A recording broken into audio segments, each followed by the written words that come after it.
Hi, this is Foyaz F. Rahman. Welcome back once again. Today I am going to share with you HP Color LaserJet Pro MFPM 180 printer replace cartridges error 19. Let's start how to solve this type of issues. This document is for HP Color LaserJet Pro MFPM 180 printers, which is shown error 19. Step 1. Replace the toner cartridge. Replace the toner cartridge. Our cartridge is indicated by the blinking supplies light. For more detailed information, or go to HP Printer Assistant. Change the toner cartridge which is level are very low. Or print.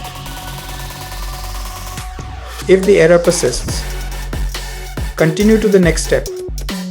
Step 2. Service the printer. If you have completed all the previous steps and the issue persists, continue to the service the printer section at the end of this document. Thanks for watching this content. I hope this video will help you a lot.